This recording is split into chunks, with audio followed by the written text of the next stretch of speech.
નમસ્કાર, યલગાર ન્યૂઝમાં આપનું સ્વાગત છે। છોટાઉદેપુરમાં વિકાસના નામે કરોડોનો ધુમાડો। માત્ર 4 મહિનામાં જ આરસીસી રોડ ધોવાઈ ગયો। જવાબદાર કોણ? જેતપુર પાવી। છોટાઉદેપુર જિલ્લાના પાવી જેતપુર તાલુકામાં વિકાસના મોટા દાવાઓ વચ્ચે નાની રાસલી તારાપુર માર્ગ પર લાખો રૂપિયાના ખર્ચે બનાવાયેલો આરસીસી રોડ માત્ર 4 મહિનામાં જ ખાલસા થઈ જતા સમગ્ર કામગીરી સામે ગંભીર સવાલો ઊભા થયા છે।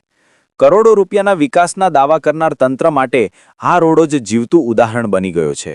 સ્થાનિકોના જણાવ્યા મુજબ દિવસ રાત ગેરકાયદેસર રેતી ભરેલા ઓવરલોડ ડમ્પરો અને ભારે વાહનોની બેફામ અવરજવર છતાં જવાબદાર વિભાગોએ આંખ આડા કાન કર્યા હતા। પરિણામે નવો રોડ અનેક સ્થળોએ તૂટી ગયો છે અને લોકો માટે મુશ્કેલીનું કારણ બન્યો છે। લોકોમાં ચર્ચા છે કે જો રોડની ગુણવત્તા મજબૂત હોત તો માત્ર 4 મહિનામાં આ સ્થિતિ સર્જાત નહીં। રોડના નિર્માણમાં ગુણવત્તાનો અભાવ હતો કે પછી દેખરેખમાં ગંભીર બેદરકારી રાખવામાં આવી? હવે લોકો ખુલ્લેઆમ જવાબ માંગી રહ્યા છે। સ્થાનિકોનો આક્ષેપ છે કે વર્ષોથી ગેરકાયદેસર રેતીના ધંધામાં દોડતા ઓવરલોડ વાહનો સામે કોઈ અસરકારક કાર્યવાહી થતી નથી। શું આવા વાહનોને કોઈનું રક્ષણ મળી રહ્યું છે? જો નહીં તો પછી આટલી ખુલ્લેઆમ નિયમોનો ભંગ કેમ થાય છે? લોકોનો સવાલ છે કે શું વિકાસના નામે સરકારી નાણાંનો આ રીતે બગાડ જ થતો રહેશે?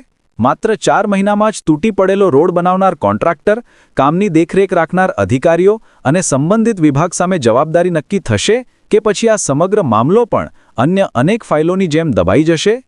સ્થાનિકોએ જિલ્લા કલેક્ટર અને સંબંધિત વિભાગને તાત્કાલિક તપાસના આદેશ આપી જવાબદાર સામે કડક કાર્યવાહી કરવા, નુકસાન પામેલા રોડનું ગુણવત્તાપૂર્વક પુનઃનિર્માણ કરાવવા અને ગેરકાયદેસર ઓવરલોડ વાહનો પર કડક નિયંત્રણ લાવવાની માંગ કરી છે। અમારે એ પ્રોબ્લેમ છે કે આ રોડ રસ્તો છેલ્લા 4 મહિનાથી બન્યો છે, એની ઉપર ભારે વાહનો જાય છે અને રોડ અમારો તૂટી ગયો છે। તો આ આદિવાસીના આવવા જવર માટે રસ્તો બનાવ્યો છે, ના કે ભારે વાહનો રેતી માફિયાઓ અહીંથી નીકળે છે। એ અમારે જલ્દ બંધ કરવો જોઈએ અને અમારા જો અહીંયા ઢોર પશુ ચરતા હોય એના માટે બી અમારો પ્રોબ્લેમ છે। તો આ જેમ બને તેમ સરકારને અમારું નિવેદન છે કે જલ્દી એ બંધ કરાવે અને અમને રસ્તો બનાવી આપે, નવો જેવો હતો અને એવો।